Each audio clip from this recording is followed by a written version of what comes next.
I'm Evelyn Lee. And I'm Janine Chastain.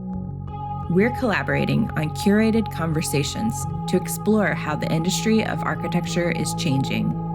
Together, we'll find ways to create new solutions to current challenges while elevating the value of architects. Welcome to Practice Disrupted.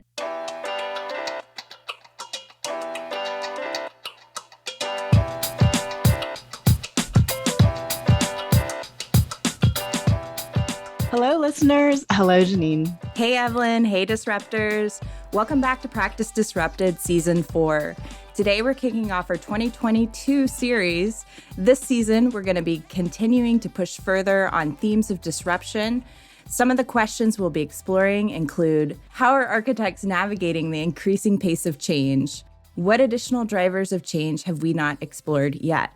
What business strategies balance better outcomes for both staff, clients, and design?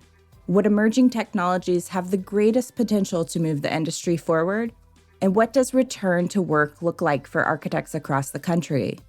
We'll interview a completely new lineup of disruptors leading industry change and learn how they're thinking differently than what our training and tradition have prescribed. We'll also have more content on professional development to help individuals seeking career growth, pivots, or entrepreneurship.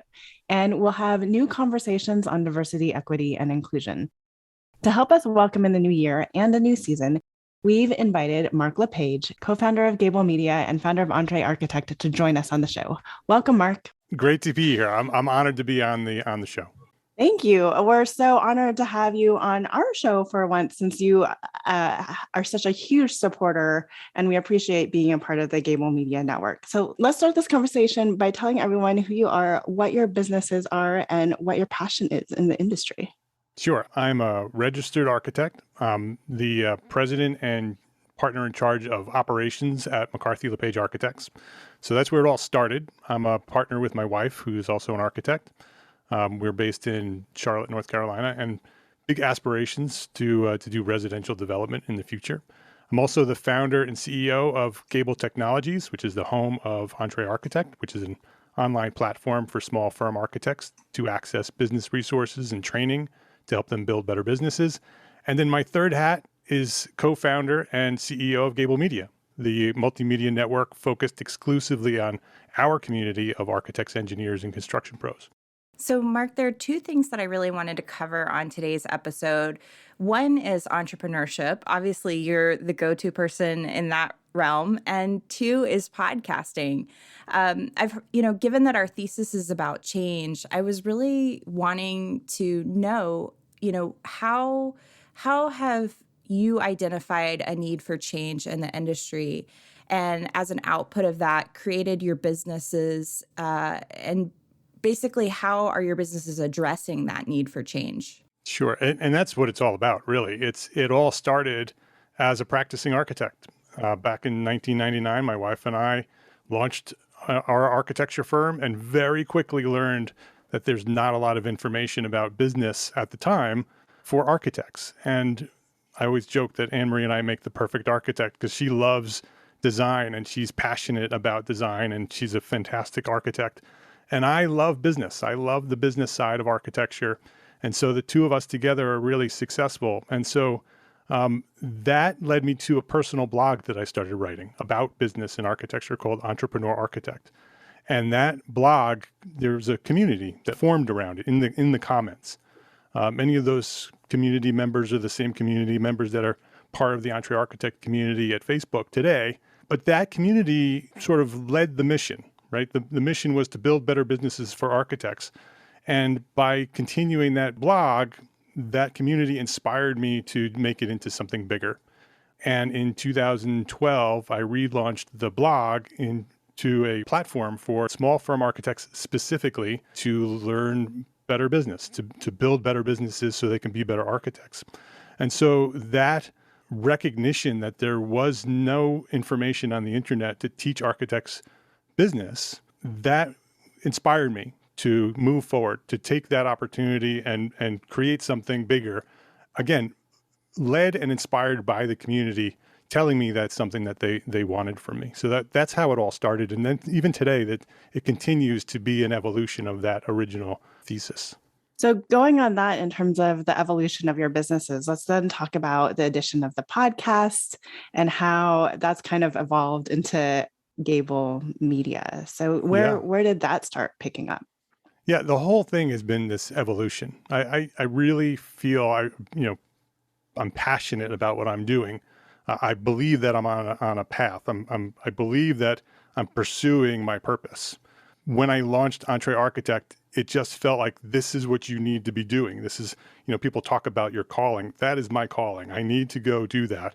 And so the entire thing has been this faith and certainty that I'm doing what I'm supposed to be doing. So it's always been, what is the next thing on this path? What should I pursue next? And so the the architecture firm led to EntreArchitect, right? It led to the blog, which led to EntreArchitect.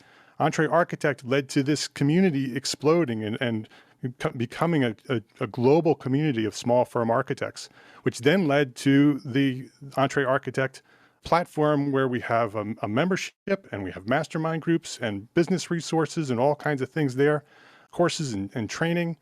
And then that grew. And then I launched, at the same time I launched EntreArchitect.com, I also launched the EntreArchitect Podcast.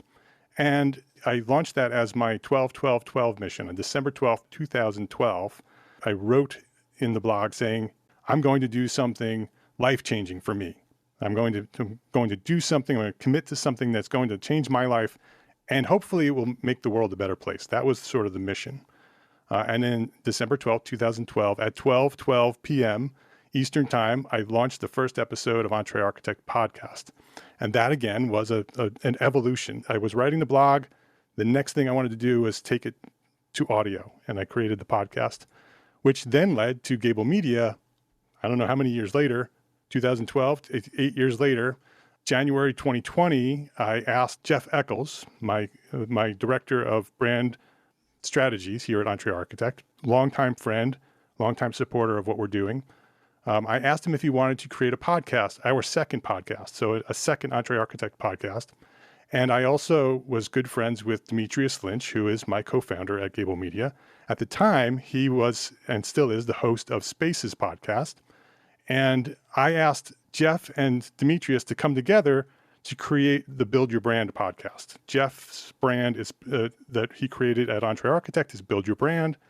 And so I put those two guys together and said, go build a podcast for EntreArchitect.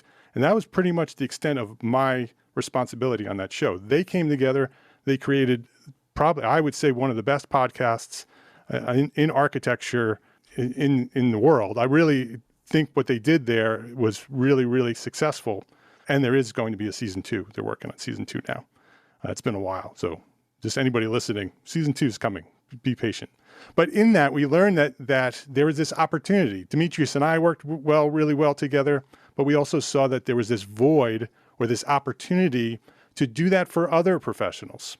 People who, like Evelyn, that already had a platform with practice of architecture, and others who have other platforms. You either are speaking or have websites or doing some other leadership skills in the profession, but wanted to expand it into podcasting. And so we created the Gābl Media to sort of provide the resources for professionals in our industry to be able to extend their platforms into audio. And so today, Gābl Media is not only the home of EntreArchitect and Spaces, but also Practice Disrupted and TRXL. And right now we have 10 podcasts, 2 video channels. We have 3 podcasts in development through Gābl Media, and we're talking to several more current podcasters to join our network. And so we're really creating this place where we inspire and entertain and ultimately share knowledge with the world about what architects do and how we do it. You're stirring a lot of different pots. So how do you That's for sure. How do you manage your time, and where do you choose? Like, is there any seasonality to what you're doing too, in terms of creating balance? Because if somebody is a close social media friend of yours too, you have all these great projects that you're doing at home, on your own house, right? And you're also getting away on weekends to see your son compete in rowing. So what does the planning around where you put your energy and where you put your time and passion towards look like? Yeah. And my daughter is a swimmer too. So we're also Yes. doing swimming. And so I don't want to leave her out. Yeah, I'm doing a lot. I have a lot of hats. It is all inspired by the passion that I'm on this path. And so I work hard, right? I work a lot of hours. But my family comes first. And so that's why my family is, I am very active in my family. When Anne-Marie and I launched our architecture firm in 1999, we did it at home. We did it intentionally as partners. We came together. We could have both gotten jobs somewhere else. We came together in 1999, launched it out of our basement with the intent that we're going to raise our family together. And so by being able to do that, by being entrepreneurs and launching our own business, now we have control. We can do what we want when we want. And so we have integrated our firm and our businesses and our family, although that's getting more and more difficult with the hats that I keep adding to my head.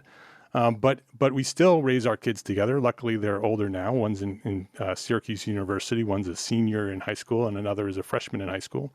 And so it's much easier today with firm and family. But the integration of the firm and family intentionally from the beginning, so we can work when we want to work and create our own hours and create our own rules and expectations with our clients that we built the business the way we wanted our business to run. And EntreArchitect has been part of that too, because originally it was just me explaining how we were doing what we were doing, right? And so I was inspiring other architects to embrace that mindset that you can have a family and a firm. You can have a personal life and go out with your friends and be successful. Much of it takes intention, takes planning, and it takes the understanding the fundamentals of business. You have to understand business. You can't just wing it. Right? You have to understand that there are rules in financial management, that there's marketing, that there's branding, that there's sales, and you have to do all of it. None of it is optional, right? Architects for generations have practiced the profession of architecture as an art, and it really is a science. It is a business. It is a game that if you learn the rules of that game and you play them well, you succeed. And if you succeed, specifically financially succeed, then you can be a better architect. You can spend more time on your architecture. You can spend more time with your family. You can build a better team. All of it depends on being financially successful as an entrepreneur and ultimately as a successful business owner. So one of the things that you didn't talk about is kind of the next evolution of what you're calling the GTN 4A, or the Gābl Tech Network for Architects. So I just wanted to make sure you had space to kind of tell your audience yet another thing that you're adding to all of the hats you're wearing. Yeah, like I said, it's all a path, and that is the next step on the path, right? It went from architecture to a community, to business resources and training, to a media company, and now we have this community. Right, we have thousands of architects who are all together in this community, and I call the EntreArchitect community all of the world's small firm architects. That's the EntreArchitect community, every single one of them. So hundreds of thousands of architects across the world are part of this community, but we're an informal community, right? We're networked, right, because we know one another, but there's no formal network, right? And so the idea behind the Gābl Tech Network is to formally organize the community for those architects who want to be part of this next generation of EntreArchitect is going to be Gābl Tech Network, and whatever Gābl Tech Network ultimately evolves into, right? That's the next evolution. But essentially what it is at this early stage is to bring the community to a formal network, so then we can leverage that network and connect it with technology companies and create our own technologies, create opportunities for architects to interact with these new technologies, because there's software being developed all over the world that can use the services of architects, but there's no way to connect to those architects. And so the first step in the Gābl Tech Network is just to bring us together. So we can go to software companies that as a plugin essentially and say, okay, your software would be even better if it was linked to 1,000 architects. Here's the plugin to do that. Link Gābl Tech Network to your software, and now you instantly have access to 1,000 architects. That's sort of the inspiration of Gābl Tech Network. Then it can go on and on and on. There's so many different things it can be. Gābl Tech Network really is the future of what EntreArchitect has started and continues to be, but it gives us the opportunity to grow it into something even bigger. One of the things that we talk a lot about in the AIA is the fact that most of the architecture firms out there are small. And so what's unique about your community is that you are working with the sole proprietors. You're working with the really small firms that might have like 1 or 2 or 3 employees working for the architect. And you really understand the scale of the micro architecture business. The needs are completely different. Right. And so I'm just curious, maybe you could share with our audience a couple of the things that you've learned really thinking about that specific audience versus what a general size practice of like 30 people might need. Yeah. It goes back to those fundamentals, right? Because as firms grow, they do become more mature businesses, right? Especially the large firms. The large firms have, financial departments and accountants and lawyers working for them. Medium-sized companies at some point learn that they need that assistance, right? That support. And so they work with professionals to help them organize their business. But us small firms don't do that, right? Sole practitioners and really small firms, we weren't trained in business in architecture school, right? There's no architecture business school yet.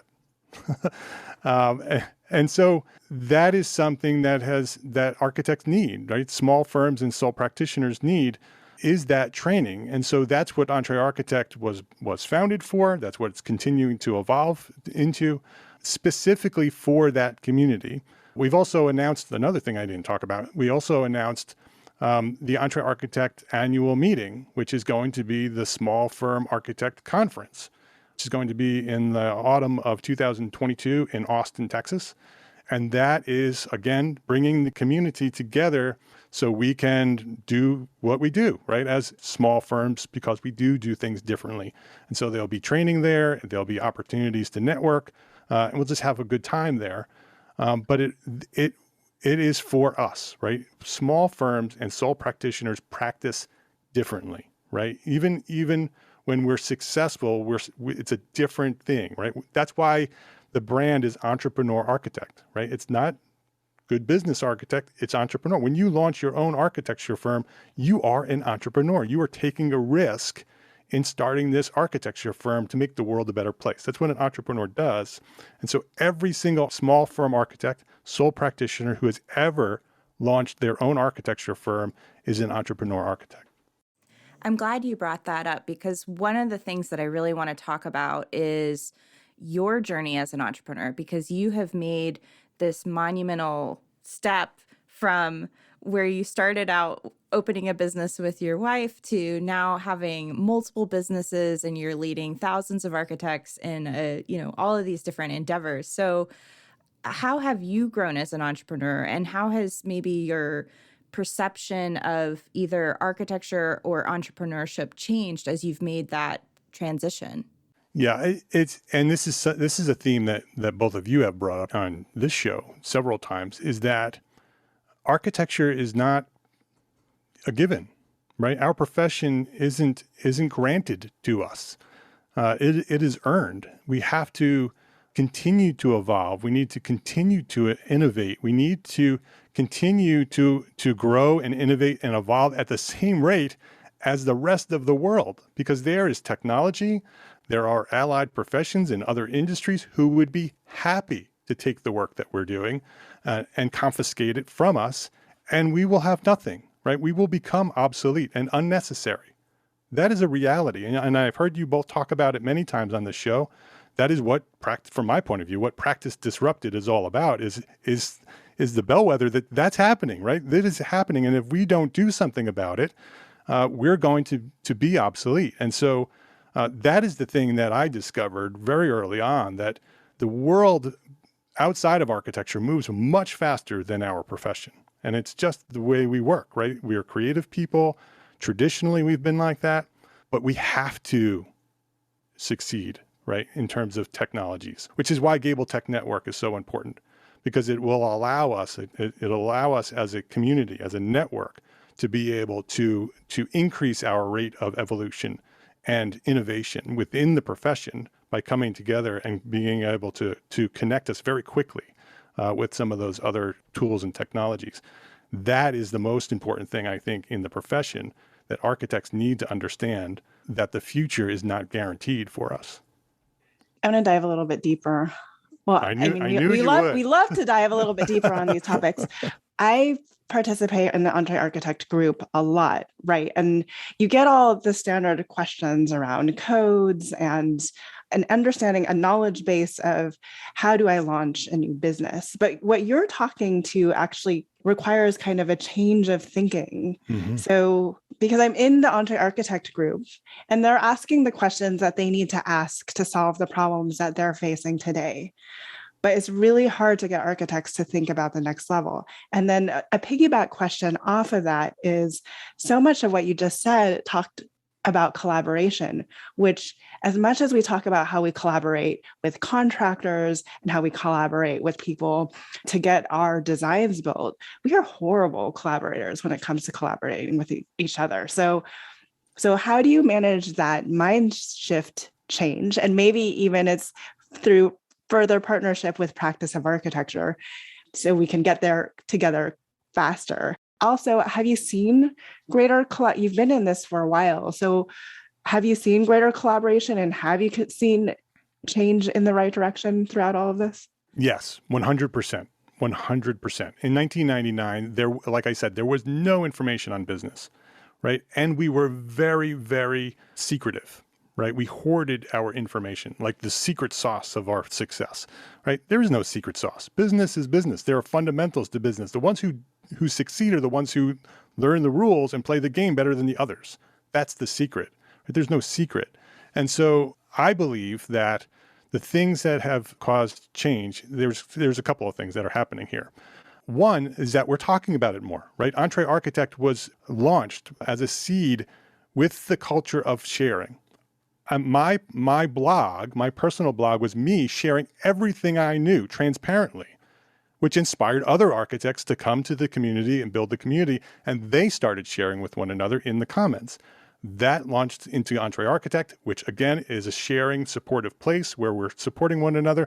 As it gets bigger, there's 7,500 architects in the Facebook group now, private Facebook group.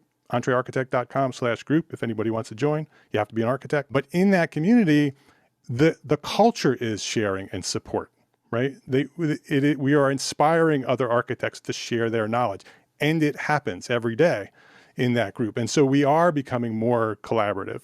We are focusing more on business and becoming more entrepreneurial as a profession. Without any doubt, that's happening. And EntreArchitect is a part of that. Practice of Architecture is part of that. Enoch Sears and Business of Architecture is part of that. Evan Troxel with Troxel is part of that.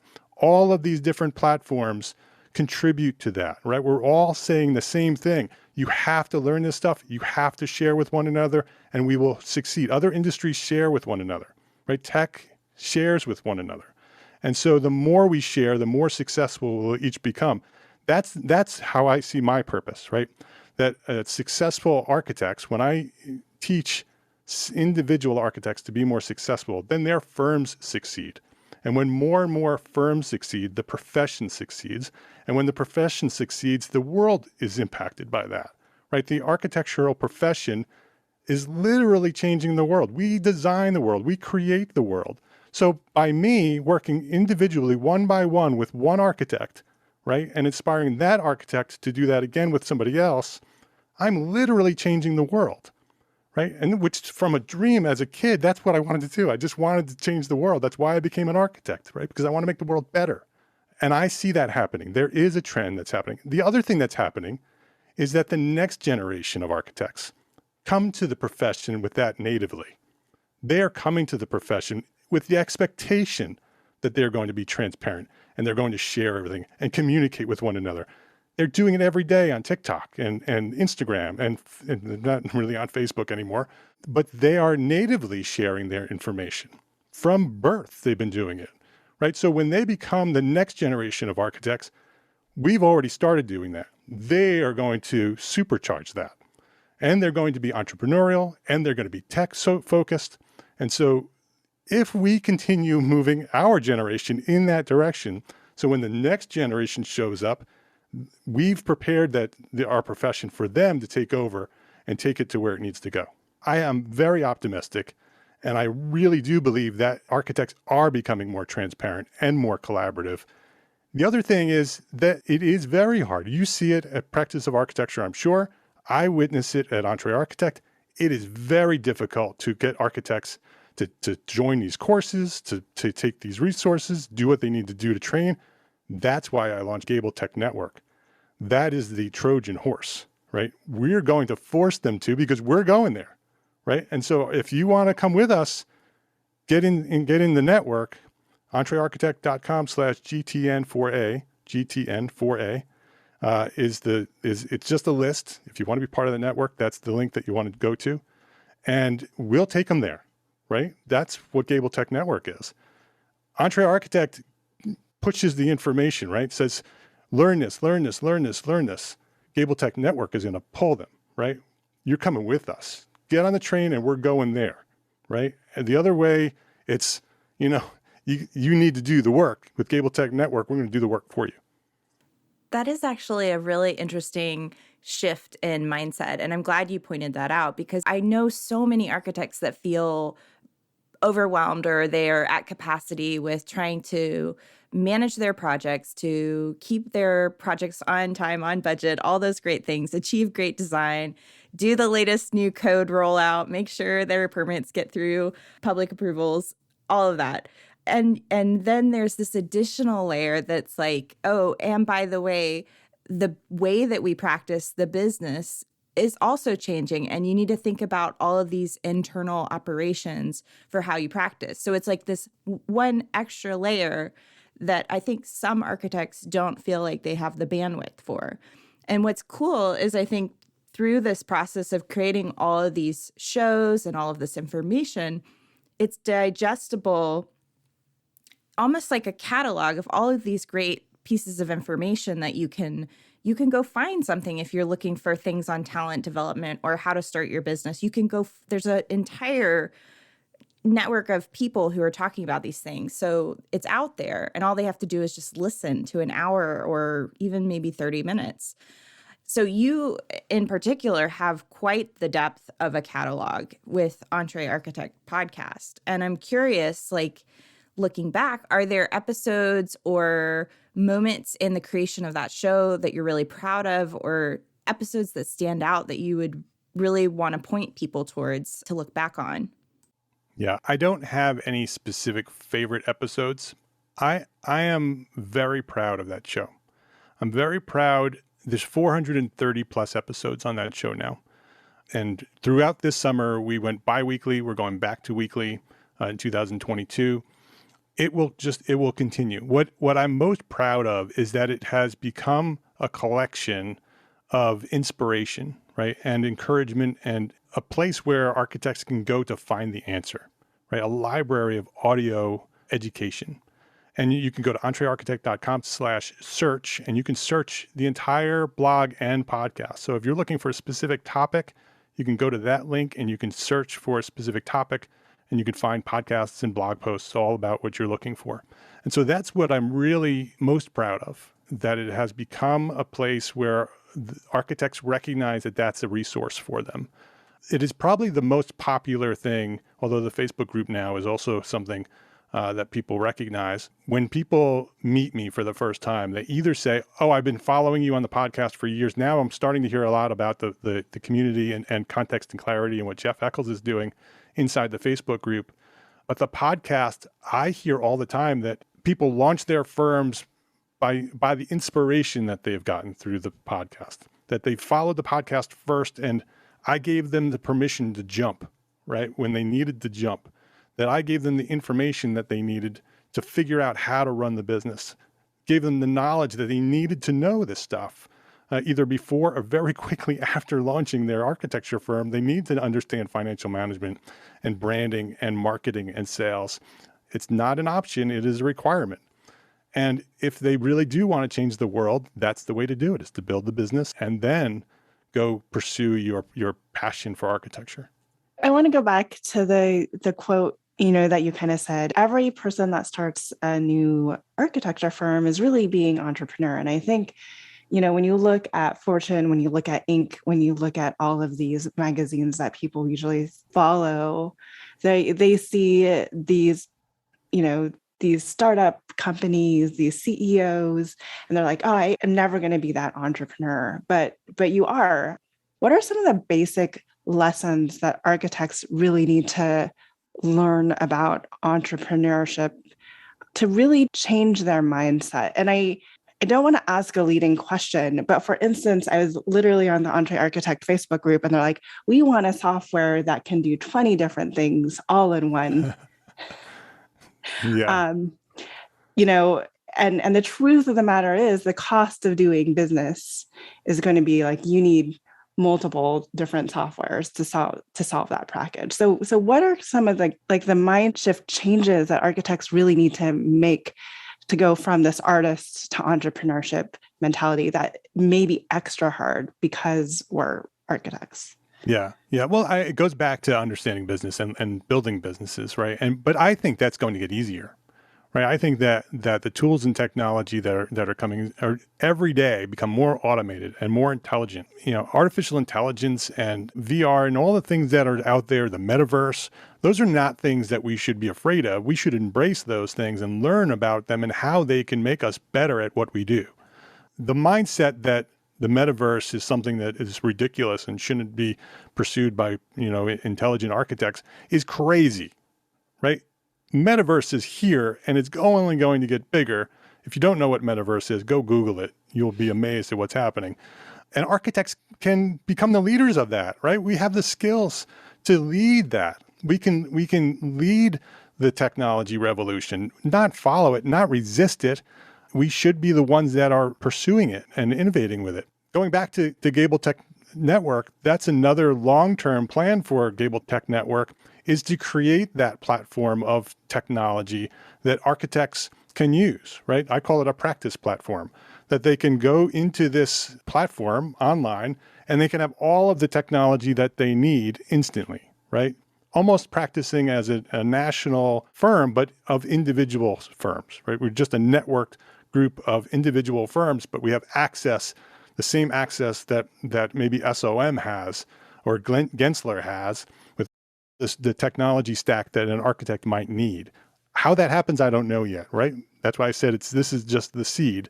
But once it's a network, right? Once we have this community network together, we can do whatever we want, right? And so architects who may resist having to figure out all of that or don't have the time, like Janine said, we don't have the time to do all of that. I just want to go be an architect. Well, that's getting easier, right? You have to be a business person. If you are a sole practitioner or small firm, you have to be a successful business person. It's not an option, but that's getting easier as technology evolves. Where do you go for your inspiration and your own personal development? And are there lessons learned from those that other architects can also learn from? Yeah, absolutely. I love business. That's like I said before, when I launched the architecture firm, I took the business side, Anne-Marie took the design side. And that's where it all started. Everything that I've done started from that love of business. And I pursued knowledge about that, right? So I started by reading every business book I could read, right? I'd always have a business book on my side in my bag. And magazines, Fast Company magazine subscriber since it launched. And so that's where it started. Today, I don't have a lot of time to read, right? I don't read at all anymore. Now I listen. It's audio. Everything is audio.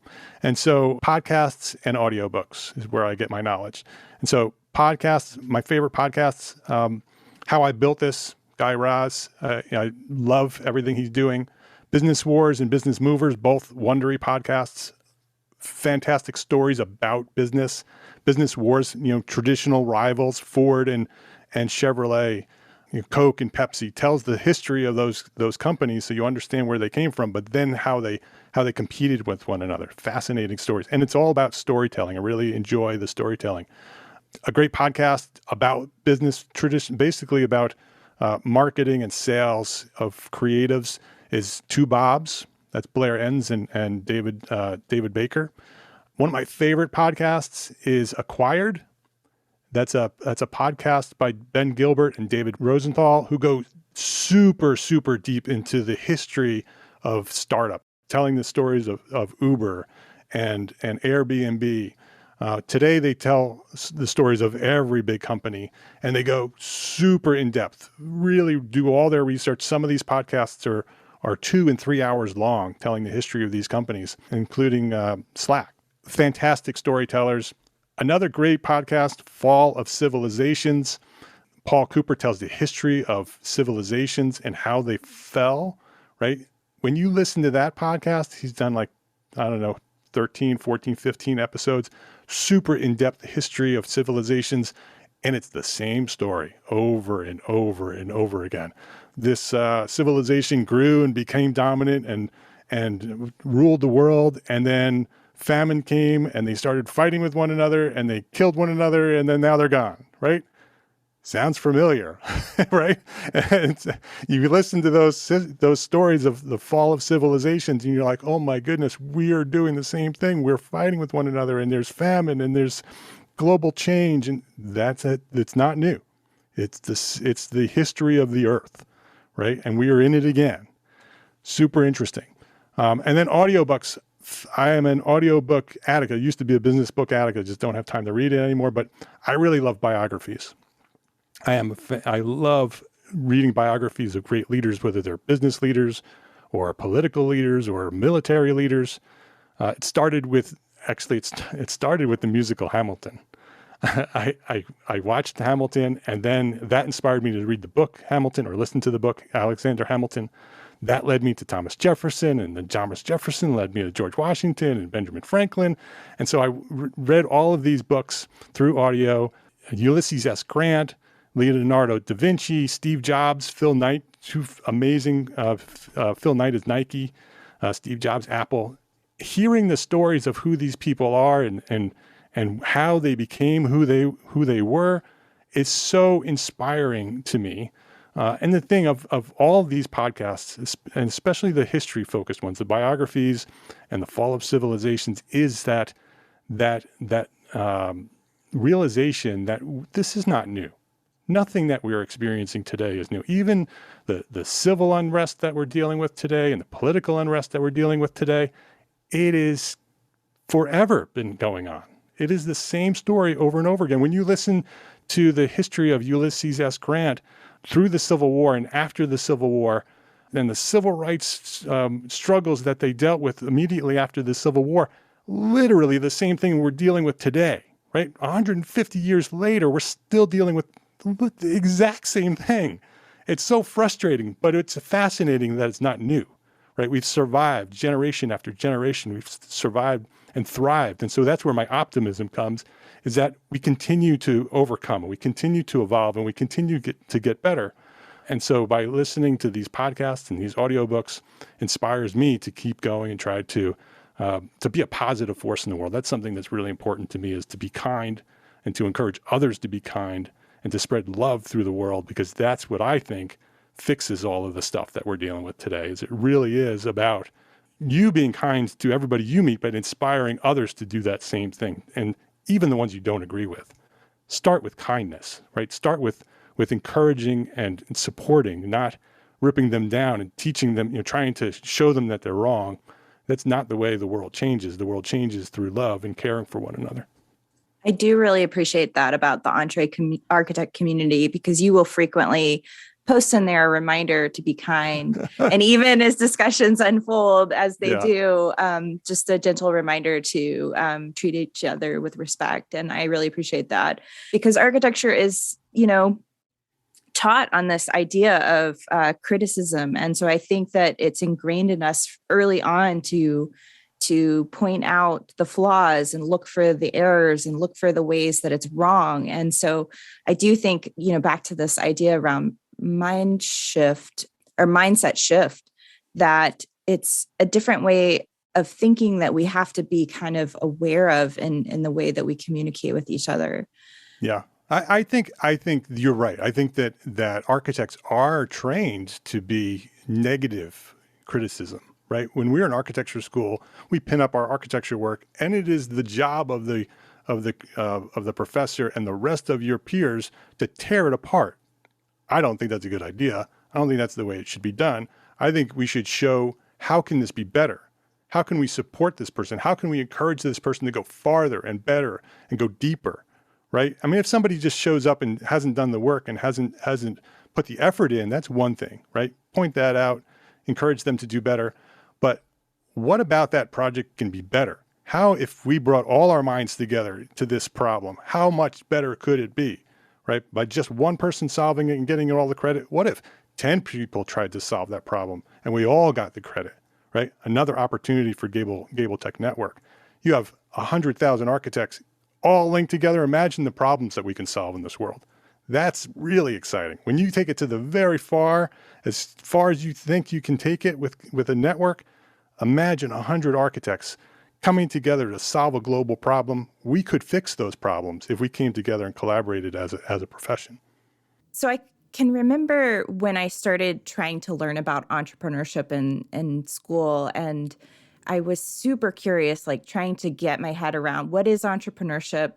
And you've been somebody who has lived it, modeled it, and in this episode, you're leaving us with some great ideas about what it actually is. You've mentioned this idea of being curious and exploring something that you're really passionate about, and kind of walking through this path that you know that you're on, but might not have the full picture for. I wanted to ask, are there other final thoughts that you want to leave with the aspiring entrepreneurs out there about what entrepreneurship is and what they should be thinking about as they start off on their own journey? It is about your path, right? We all have a purpose, I believe. I believe we're all put here for a reason.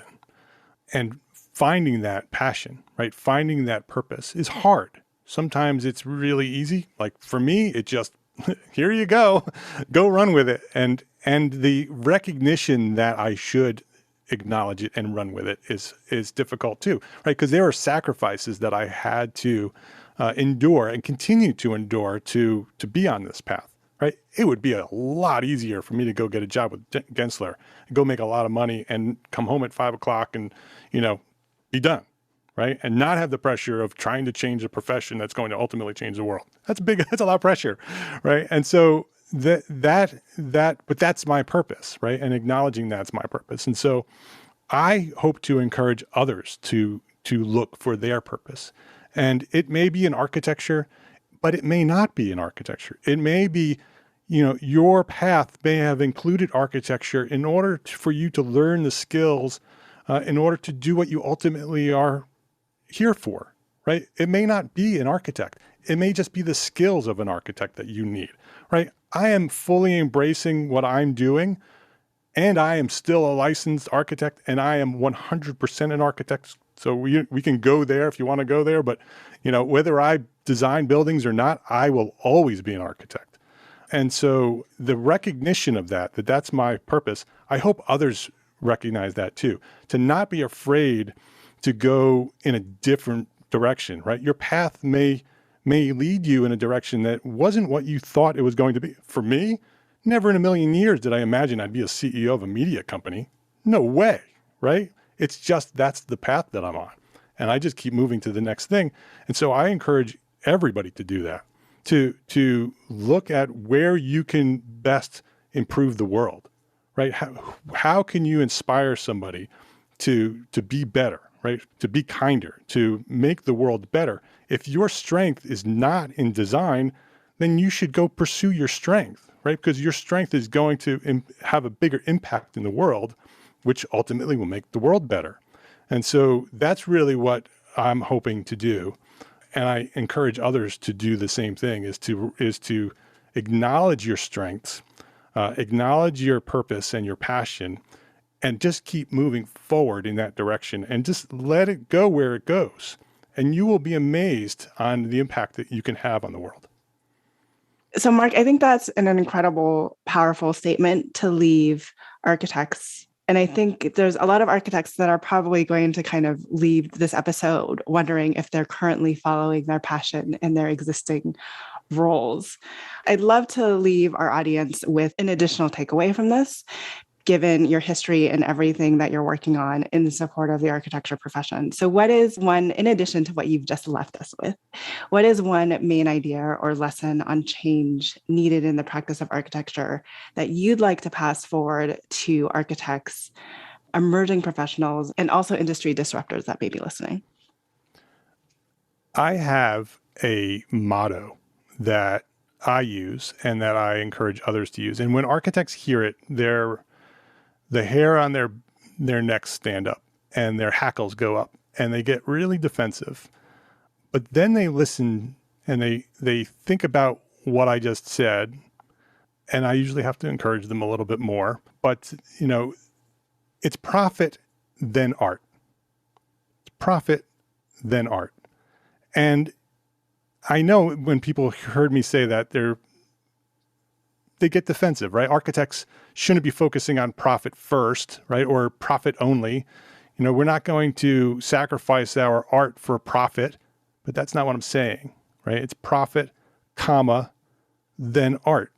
You build a business, you pursue your entrepreneurial passion, because if you're starting an architecture, you have an entrepreneurial passion to start an architecture firm.